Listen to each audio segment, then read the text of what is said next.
Hello everyone. Quick revision series में आपका स्वागत है।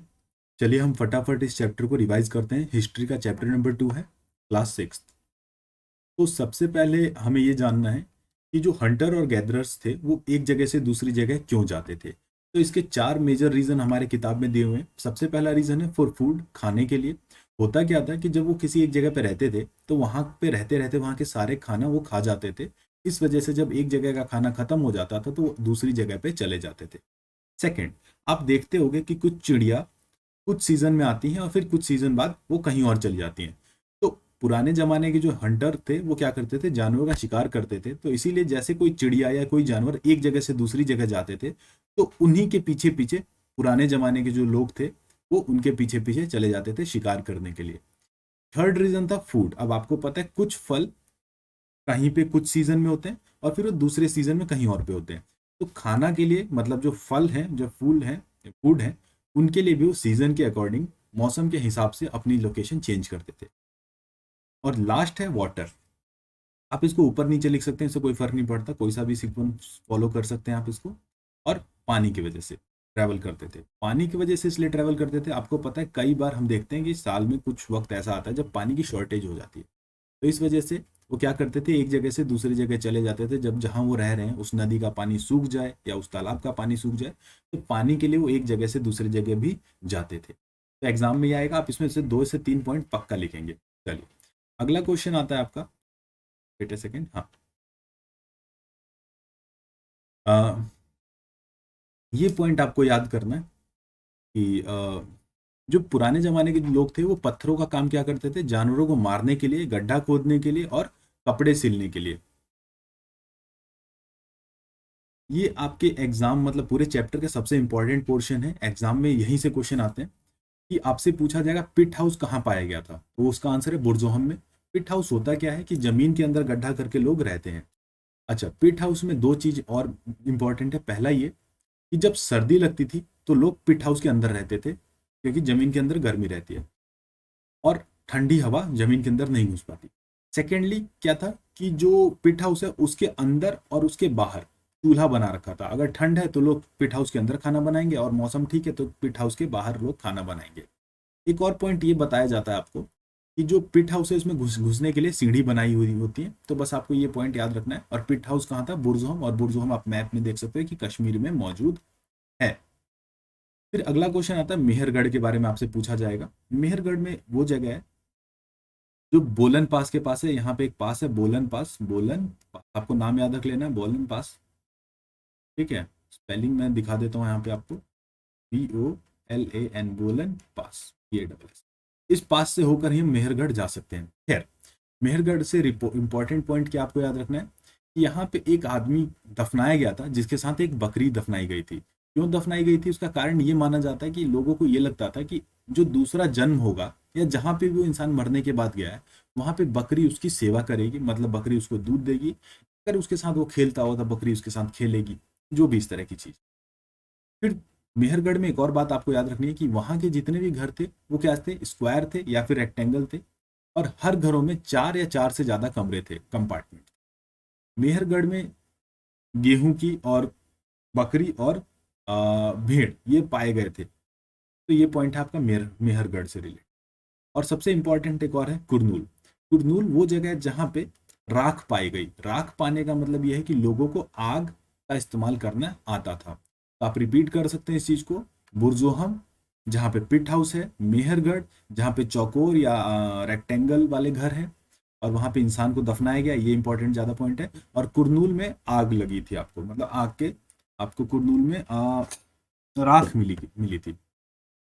चलिए हम आते हैं यहाँ पे, अगला पॉइंट है बिम्बेटका जो कि है प्रेजेंट डे मध्य प्रदेश में। और यहाँ पे क्या मिला था, केव रॉक शेल्टर्स। यहाँ पे मतलब गुफाएं मिली थी जिसमें लोग रहते थे।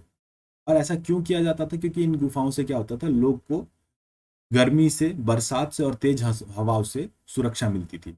अब आज के डेट में भी क्या होता है, जब हम बारिश में होते हैं कई बार तो हम पेड़ के नीचे छाया ले लेते हैं, मतलब शरण ले लेते हैं ताकि बारिश से बच सके। तो उस जमाने में भी अगर केव के नीचे चला जाए तो बारिश की डायरेक्ट बूंदे इंसान के ऊपर नहीं पड़ती थी। तो इस वजह से लोग केव्स में रहते थे। और भी कई सारे रीजन है जो आपने यहाँ पे देखे। तो आपको बस ये याद रखना है कि बिम्बेटका कहाँ है, मध्य प्रदेश में। और वहां क्या मिला था, रॉक शेल्टर या फिर केव्स मिले थे।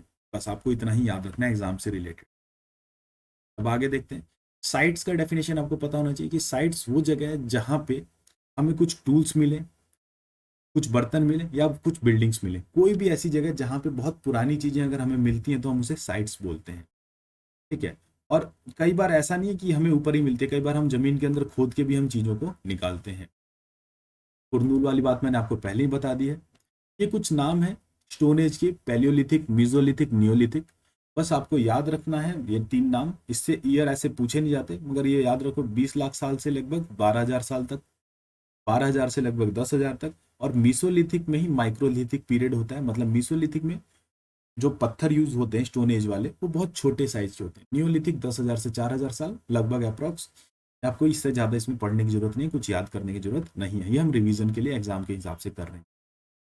अब आता है कि लगभग आज से 12,000 साल पहले मौसम बदलने लग गया था। मौसम बदलने की वजह से क्या होता है कि सडनली एक जगह जो हमारा देश है वहां पे कुछ जगहों पे घास उगने लगी। अगर घास उगेगी तो सिंपल सी बात है, जो जानवर घास खाते हैं उनको खाना मिलेगा, और वो खाना मिलेगा तो वो अपनी जनसंख्या बढ़ाएंगे। ठीक है। लोग की जनसंख्या, अगर खाना नहीं मिलेगा तो भूख से मर जाएंगे, और खाना ज्यादा मिलेगा तो फिर वो क्या करेंगे, बच्चे पैदा करेंगे। तो इसी वजह से क्या होता है कि बहुत सारे जानवर, कैटल्स बढ़ जाते हैं, क्योंकि हमारे कॉन्टिनेंट में गर्मी आने की वजह से घास की काफी ज्यादा ग्रोथ हुई। और अब जानवर हैं तो हम क्या थे, हंटर्स थे। हमारे जो इंसान थे वो हंटर थे, तो वो इस जानवरों को खाने लगे और इनके पीछे पीछे रहने लगे। तो इसी तरह धीरे धीरे उन्होंने जानवरों को पालना सीख लिया। यही एक बात है, इसका एग्जाम में आपसे क्वेश्चन नहीं पूछा जाता है।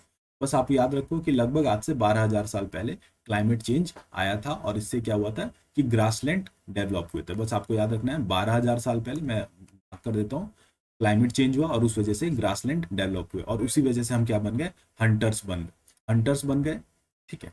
चलिए, फिर उसी की वजह से हमने खेती भी सीखी। आपको ज्यादा एक्सप्लेन करने की जरूरत नहीं है। फिर इसके बाद क्या आता है कि हमने सबसे पहले किसी को टेम किया था, तो वो क्या था, डॉग को। सबसे पहले हमने किसी को पालतू बनाने की कोशिश की थी, तो डॉग को बनाने की कोशिश की थी।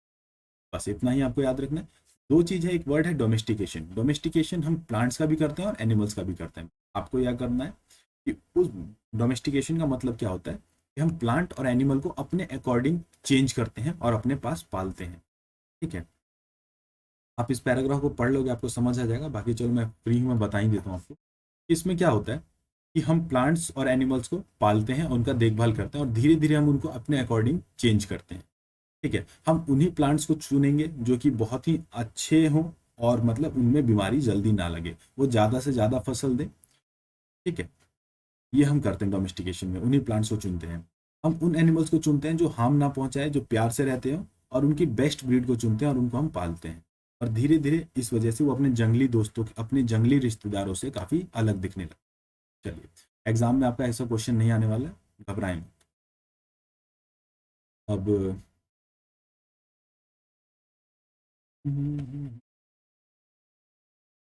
बुर्जुहोम हमने डिस्कस कर ही लिया था। मेहरगढ़ हमने डिस्कस कर चुके हैं ऑलरेडी। तो ये चैप्टर ऑलमोस्ट खत्म हो गया आपका। अगर आपको कोई भी प्रॉब्लम है तो आप कमेंट सेक्शन में मुझे बता सकते हैं। ये फटाफट के लिए यहाँ पे क्वेश्चन है, ये आप खुद कर लेना। अगर अगर आपको आंसर चाहिए तो प्लीज़ कमेंट सेक्शन में मुझे बताएं। Thank you.